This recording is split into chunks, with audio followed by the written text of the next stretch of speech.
people who were there yesterday, we saw Abdul Aziz, Amir Abdul Aziz, who's now the governor. He had that position of being governor of the city. And when he was here, he made sure they found every single place where the Prophet ﷺ prayed, and he built a black lava mosque in that place. And so whenever they looked, if times came when people lost the traces, they would look for the black lava foundations. So these masajid were preserved. We're going to see, inshallah, Masjid al-Dar', which is where the Prophet ﷺ, he wore a chain mail and he left his home, and on the way to Uhud he put on 2 chain mails. So it's the place where he put on his chain mail, the Habakkuk, I think they call it, what people, like medieval armor, the chain. And then he also prayed there Maghrib, Isha, and some say Subh. And then Salama brought him some shiyah to eat, some lamb. And then they went to Uhud from that place. On the way back, there's Bani Haritha, one of the tribes. They had a masjid, and he stopped there and prayed in that masjid and rested. So it's called Masjid al-Mustarah, the masjid where the Prophet ﷺ rested. And then inshallah we're going to see also Masjid al-Istijaba, and that's the masjid where the Prophet ﷺ made a dua to Allah and asked for 3 things. 2 of them were given, and one of them was the Prophet ﷺ was not given.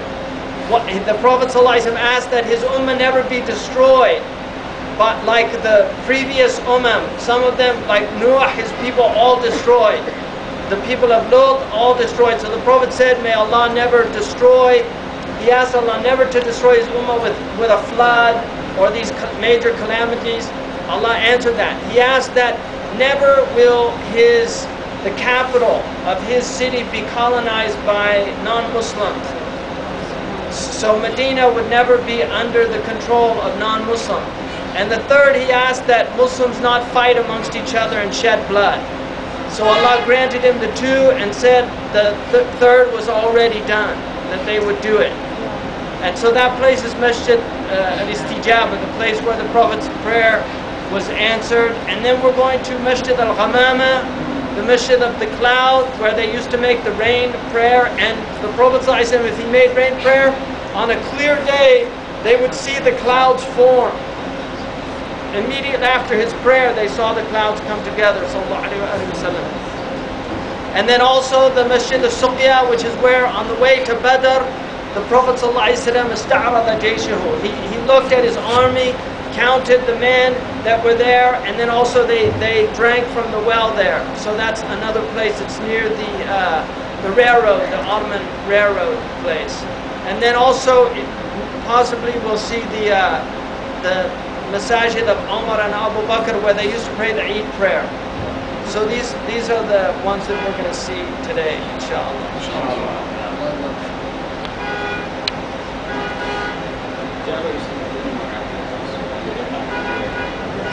And then the Masjid al-Ijaba is also called Masjid Bani Muawiyah, because that was a tribe that lived in that location. Also, the Amir told us yesterday that they're making a pedestrian walkway, inshallah, all the way to Quba. That he said, inshallah, when you come back next year, you'll be happy. It's going to be for pedestrians, so you can actually walk from the Haram to Quba, because the Prophet ﷺ used to walk sometimes, and sometimes he rode. They called the Sunnah walk.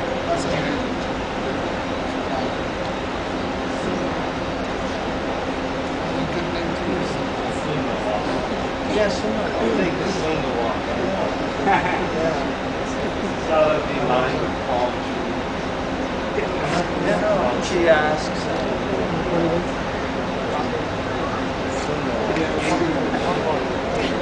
That's what you should call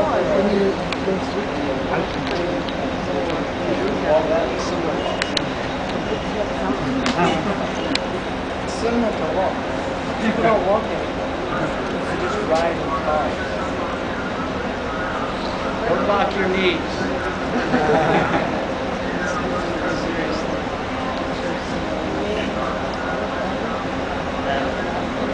It's it's not. You're not supposed to be a prayer. You're not supposed to. Yeah. No, it's not religion. Yeah, you're not supposed to lock them. المذهب المالكي يعني. You're not supposed to put it, and you don't lock them. Keep them because if you lock them, you'll cut off circulation. Also, you break bridges and things. Well, no, no, but when you're launching, they're supposed to break. You're not supposed to hold on. Right. At a bridge, because the bridge they collapsed in Europe. They were all walking across the river. There's a thing in physics where it's a synergy. Right. So literally, the bridge can make so